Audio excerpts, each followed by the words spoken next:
नमस्कार, खबर उत्तराखंड में आपका स्वागत है। मैं हूं राहुल चौहान। खबरों बढ़ने से पहले एक नजर आज की हेडलाइंस पर। एससी ने सरकार को जारी किया नोटिस, संविदा कर्मियों को नियमित न करने और जीएसटी काटने पर मांगा स्पष्टीकरण। हल्द्वानी में 3 पानी फ्लाईओवर पर भीषण सड़क हादसा, स्कॉर्पियो स्कूटी की टक्कर में 3 युवकों की मौत, 1 घायल। बद्रीनाथ मंदिर की थाली भेंट में कथित गड़बड़ी का मामला, निलंबित कर्मचारी हाईकोर्ट की शरण में, समिति से मांगा जवाब। उत्तराखंड में मदरसों और अल्पसंख्यक शिक्षण संस्थानों में सख्ती, नियम तोड़ने पर लगेगा 5 लाख का जुर्माना।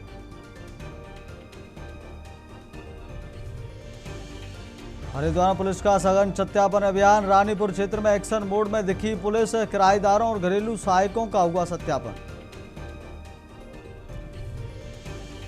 उत्तराखंड में बारिश का तांडव, नदियां उफान पर, 7 जिलों में ऑरेंज अलर्ट जारी।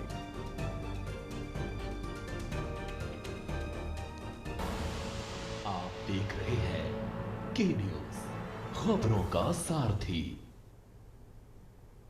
रुक करते खबरों का। कुमाऊं विश्वविद्यालय ने महाराष्ट्र एवं गोवा के पूर्व राज्यपाल, उत्तराखंड के पूर्व मुख्यमंत्री और विश्वविद्यालय की कार्य परिषद के पूर्व सदस्य पद्म भूषण भगत सिंह कोश्यारी को उनके अविस्मरणीय योगदान के लिए सम्मानित किया है।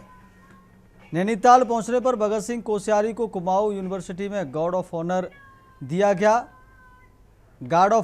गया। डीएसबी कैंपस के एएन सिंह हॉल में आयोजित भव्य कार्यक्रम में भगत सिंह कोश्यारी को राष्ट्र सेवा, जनजीवन, शिक्षा, सुशासन और विशेष रूप से उत्तराखंड व कुमाऊं क्षेत्र के सर्वांगीण विकास में उनके बहुमूल्य योगदान के लिए सम्मानित किया गया।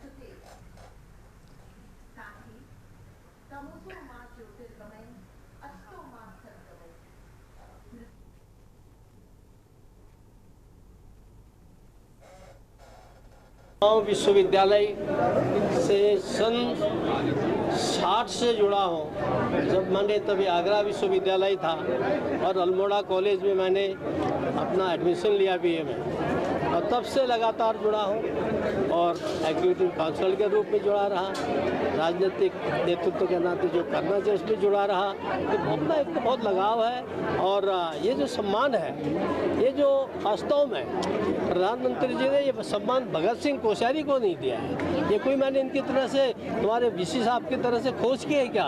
इनको तो खोज करने का कारण से अंतर्राष्ट्रीय सम्मान दिया जाता है। ये केवल इसलिए कि मैंने वहाँ से राज्यपाल का पद छोड़ा और यहाँ से जो उनका लक्ष्य है कि अगले 10 सालों में उत्तराखंड देश का सबसे अच्छे राज्यों में से एक बने, वो कहते हैं उत्तराखंड का दशक है अगला, तो उसमें मैं सहायक हो सकूं, अर्थात लोग आत्मनिर्भर बने। अगली खबर का रुख करते पूर्व मुख्यमंत्री त्रिवेंद्र सिंह रावत द्वारा उत्तराखंड के चारों धामों को एक फिर से देवस्थानम बोर्ड के अंतर्गत लाने वाले बयान का विरोध शुरू हो गया है।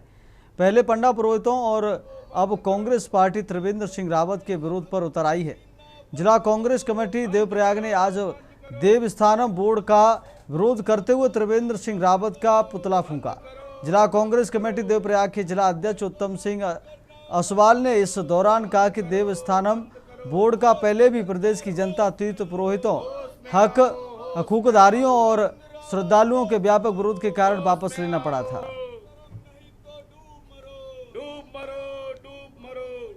में एक बार फिर बयान दिया, उसके विरोध में आज जिला कांग्रेस कमेटी द्वारा देवप्रयाग में त्रिवेंद्र रावत भाजपा सरकार का पुतला दहन किया गया।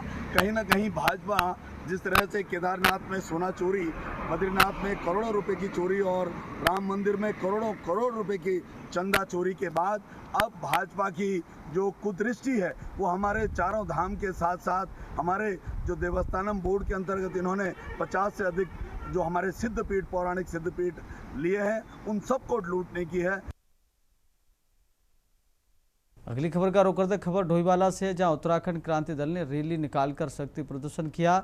इसके बाद विस्थापित क्षेत्र में जनसंवाद और जनसभा आयोजित की गई। पार्टी नेताओं ने भाजपा और कांग्रेस पर निशाना साधते हुए राज्य के विकास को लेकर सवाल उठाए। यूकेडी नेताओं ने कार्यकर्ताओं से 2027 विधानसभा चुनाव में पार्टी को मजबूत बनाने का आह्वान किया। कार्यक्रम में केंद्रीय अध्यक्ष सुरेंद्र कुकरेती समेत कई पदाधिकारी और कार्यकर्ता मौजूद रहे। आज आप देख रहे हैं कि मातृशक्ति भी हमारे पीछे इस समय पूरे सपोर्ट में खड़ी है और परिवर्तन का दौर शुरू हो चुका है। बहुत जल्दी उत्तराखंड में सन 2027 में, जैसे कि सभी लोगों को पता है, विधानसभा चुनाव आने वाले हैं, तो उत्तराखंड क्रांति दल में भी अब अपनी, जिसे बोलते हैं, कमर कस ली है। और हमारी इन महिलाओं ने मातृशक्ति ने बता दिया है, यूकेडी एक मात्र सहारा इनके पास आज की डेट में। सत्ताधारियों ने इनको नोचा खरोचा है और आज की डेट में इन्होंने बता दिया अभी तो कुछ नहीं, अभी इसके बाद आप देखेंगे पूरा सिर और धड़ पूंछ का है बरेली की और सर का ये नहीं दिखाई देगा आपको। पूरी हमारी मातृशक्ति बढ़ चढ़ के आ रही है, बद्रीनाथ से आ रही है, हमारी उत्तरकाशी से आ रही है हमारी मातृशक्ति। आज हमारे जो सौम्य चौधरी जी हैं, इनके नेतृत्व में आज हम लोग डोईवाले में अभी हमारी ये परिवर्तन रैली निकल रही है। उसके बाद हमारे एक जनसभा होगी। निश्चित तौर पे आज आप देख रहे हैं ये प्रदेश 26 वर्ष का हो गया है। आज जनता परिवर्तन चाहती है। ये परिवर्तन आप 1.5-2 साल से देख रहे हैं लगातार कि जनता का विश्वास इन दोनों राष्ट्रीय पार्टियों से हट चुका है।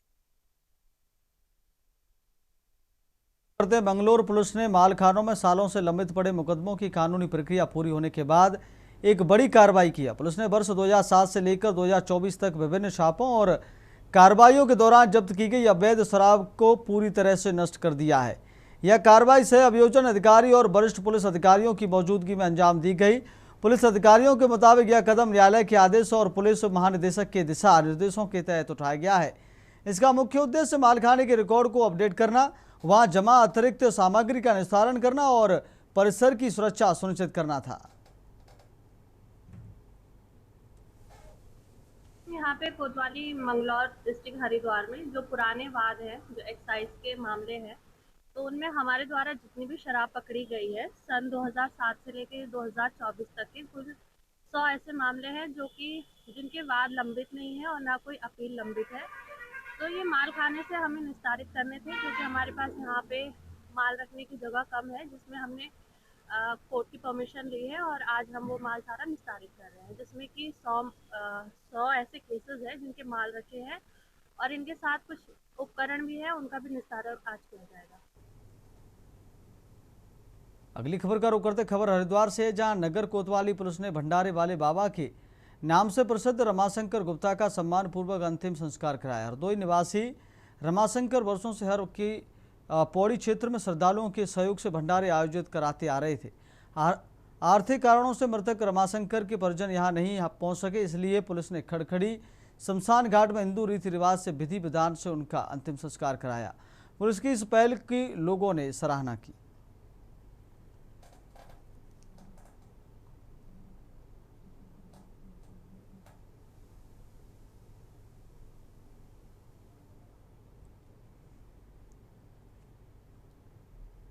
अगली खबर का रुख करते खबर रामनगर से, जहां मूसलाधार बारिश के बाद भंडार पानी सीताबनी मार्ग पर टेढ़ा तिलमठ मंदिर के पास बरसाती नाला उफान पर आ गया। तेज बहाव के चलते पर्यटक, ग्रामीण और कई वाहन करीब 2 घंटे तक फंसे रहे। जलस्तर कम होने के बाद आवाजाही शुरू हो सकी। प्रशासन ने बारिश के दौरान उफनते नालों को पार न करने की अपील की है।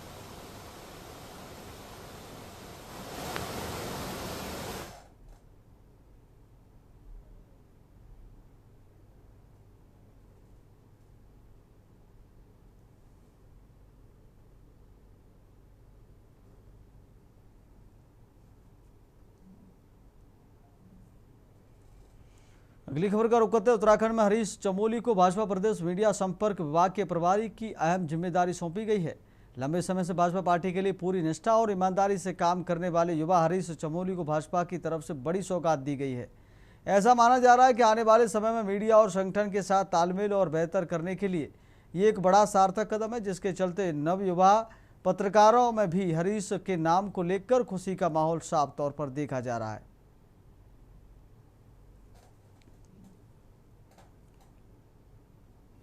नमस्कार मित्रों,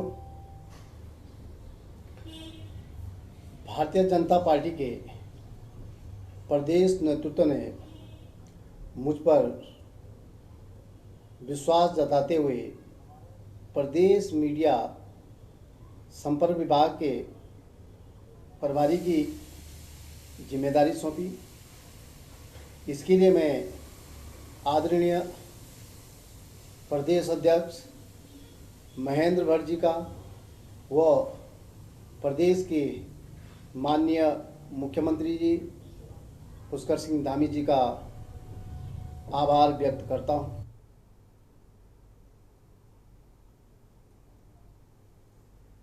अगली खबर का रुख करते खबर हरिद्वार से है, जहां पति पत्नी के विवाद के बाद एक महिला ने अपनी 1 वर्षीय बेटी के साथ गंग नहर में छलांग लगा दी। घटना दौलतपुर के पास की बताई जा रही है, जहां मायके जाते समय रास्ते में कासुनी के बाद महिला ने यह कदम उठाया। सूचना पर पहुंची पुलिस और एसडीआरएफ की टीम ने नहर में तलाश अभियान शुरू कर दिया है। महिला और मासूम बच्ची का अभी तक पता नहीं चल सका है, जबकि 4 वर्षीय बेटा सुरक्षित है। पुलिस मामले की जांच कर रही है।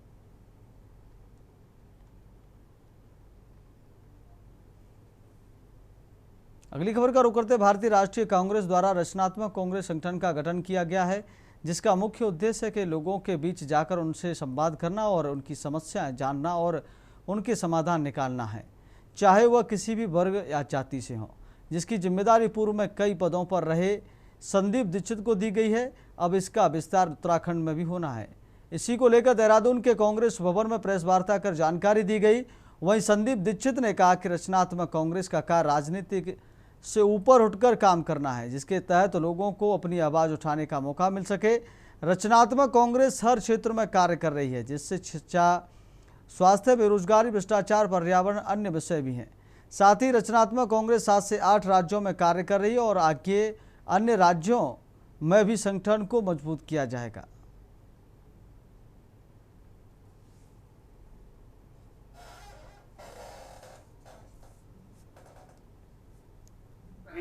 बहुत पुराने लोग हैं, अलग अलग तरीके से उनका एक परिचय रहा है।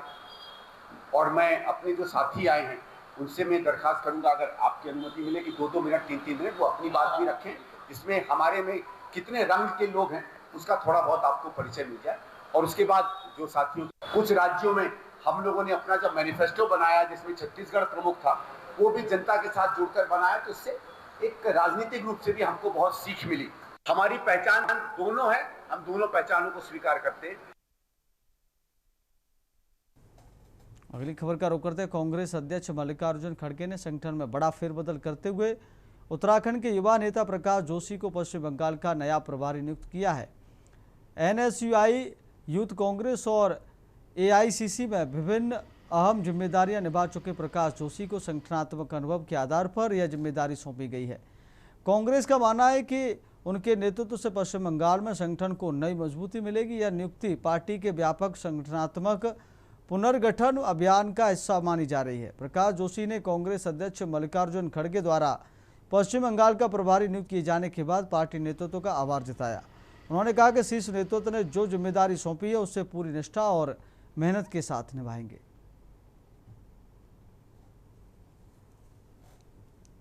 जहाँ तक कांग्रेस जीवित होने की बात है, तो कांग्रेस वहाँ जीवित अवस्था में है, इसका पक्का सबूत इस बात से मिलता है कि अभी जो चुनाव हुए थे, विधानसभा चुनाव, उन चुनाव के अंदर देखिए पिछले 21 साल में कांग्रेस पार्टी सभी सीटों पर चुनाव नहीं लड़ी थी।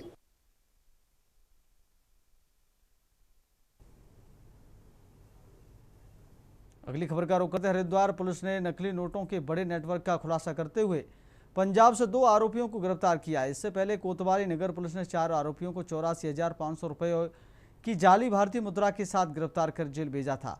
न्यायालय से पुलिस कस्टडी रिमांड मिलने के बाद पूछताछ में मिले सुराग के आधार पर पुलिस टीम पंजाब पहुंची और गिरोह के 2 अन्य सदस्यों को दबोच लिया।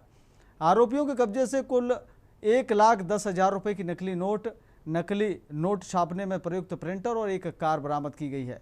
पुलिस जांच में सामने आया है कि आरोपी ढाबा और कपड़ों के कारोबार की आड़ में फर्जी करेंसी का नेटवर्क संचालित कर रहे थे तथा असली रकम के बदले 2 गुनी नकली मुद्रा देकर मोटा मुनाफा कमाते थे। पुलिस के अनुसार मुख्य आरोपी पहले भी बैंक फ्रॉड और जाली नोटों के मामलों में जेल जा चुका है, जबकि दूसरा आरोपी NDPS एक्ट के मामले में जेल में बंद रहा था। वहीं दोनों की दोस्ती जेल में हुई और इसके बाद इन्होंने नकली नोटों का कारोबार शुरू कर दिया। पुलिस अब गिरोह के अन्य सदस्यों और नेटवर्क से जुड़े लोगों की तलाश में जुटी है। 6 जुलाई की घटना थी और उस समय यात्रा अपने पीक पे थी। उसी दौरान कुछ यात्री जो कि पंजाब के गुरदासपुर से आए थे और उनके द्वारा यहाँ पे नकली नोट प्रचालन करने का प्रयास किया जा रहा था, जिस इन्फॉर्मेशन पे हमारी पुलिस टीम एक्टिव हुई थी। और इसमें जो 4 अभियुक्त थे, सुरजीत सिंह, टिंकू, सुमित और संजीव, इनको गिरफ्तार करने में सफलता मिली थी और इनके पोजीशन से कुल 84,500 के जो फेक करेंसी थी, नकली नोट था, वो बरामद हुआ था और इनको माननीय न्यायालय के समक्ष पेश करके ये अभियुक्त जेल गए थे। अगली खबर का रुख करते उत्तराखंड क्रांति दल ने 2027 विधानसभा चुनाव को लेकर अपनी तैयारियां तेज कर दी हैं। पार्टी के केंद्रीय अध्यक्ष ने दावा किया है कि इस बार यूकेडी ने चुनावी तैयारी 2 साल पहले ही शुरू कर दी थी और संगठन का हर स्तर पूरी तरह सक्रिय है। उनका कहना है कि वरिष्ठ नेताओं के साथ साथ युवा कार्यकर्ता भी लगातार धरातल पर काम कर रहे हैं, जिससे पार्टी को मजबूती मिल रही है। केंद्रीय अध्यक्ष सुरेंद्र कोकरेती ने कहा कि समझाता हूं कि इस समय पहली बार ऐसा हुआ है कि हमने 2 साल पहले से ही तैयारी शुरू कर दी थी। हमारे जितने भी वरिष्ठ नेता हैं सभी लगातार काम कर रहे हैं। जिस तरह से वे काम कर रहे हैं वह काबिल तारीफ है। हमारे युवा भी काम कर रहे हैं और सभी कार्यकर्ता धरातल पर जाकर जनता के बीच सक्रिय हैं।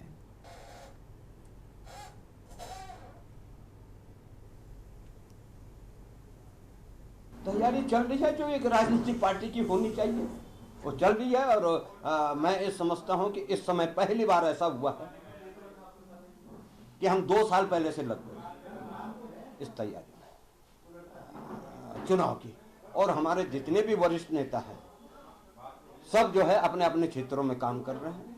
और मैं नहीं समझता कि जिस तरह से इस समय तमाम जो हमारे वरिष्ठ नेता हैं, सेकंड लीडरशिप है, जिस तरह से वो काम कर रहे हैं, ये उत्साह है। लेकिन मैं एक निवेदन और कर रहा हूं आपके माध्यम से अपने जितने भी हमारे लीडरशिप है कि अति उत्साह में न रहें। अगली खबर का रुख करते हैं नैनीताल जिले की जर्जर सड़कों, बिजली पानी की समस्या और मानसून में आपदा संभावित क्षेत्रों को लेकर समाजसेवी राहुल सिंह धर्मपाल प्रभारी मंत्री खजान दास से मुलाकात की।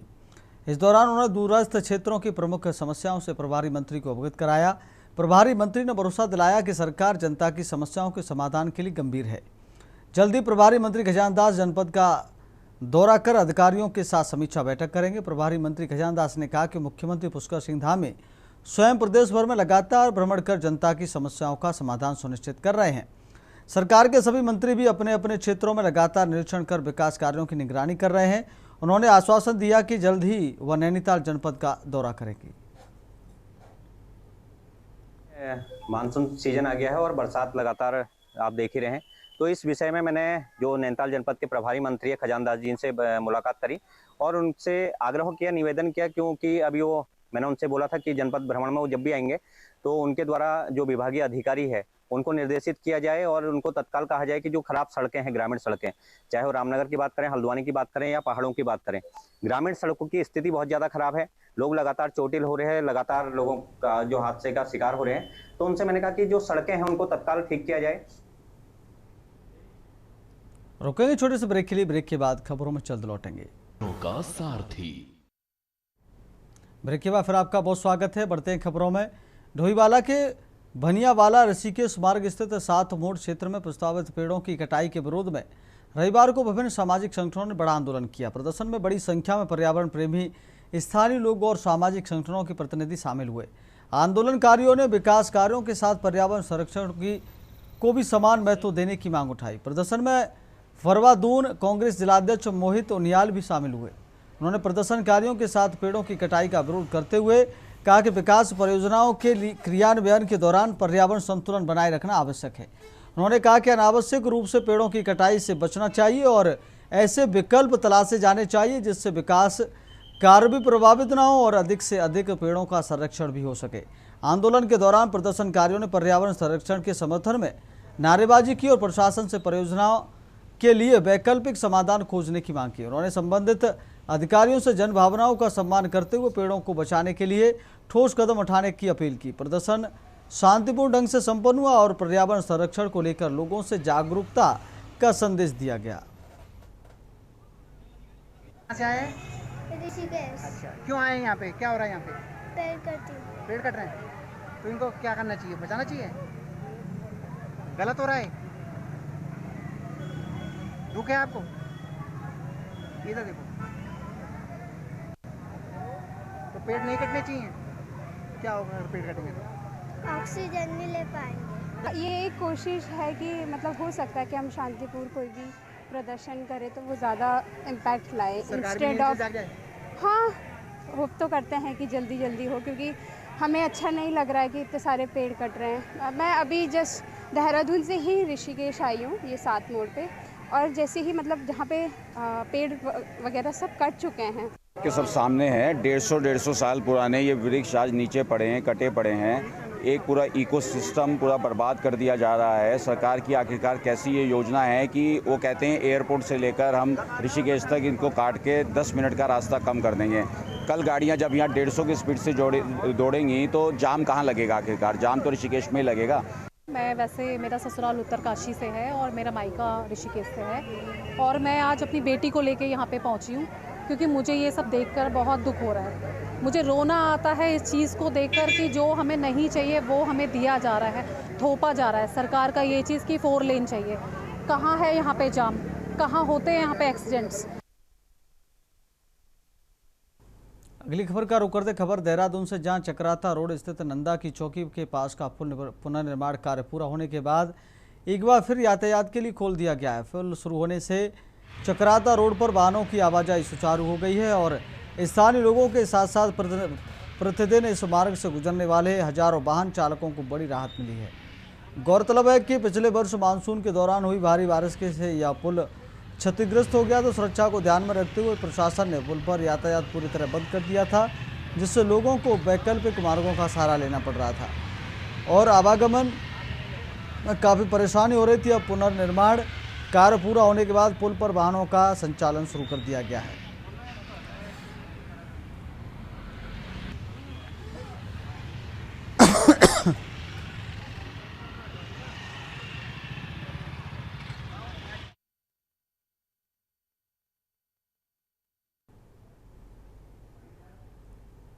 फिलहाल खबर उत्तराखंड में मेरे साथ इतना ही। देखते रहिए के न्यूज़ इंडिया। नमस्कार।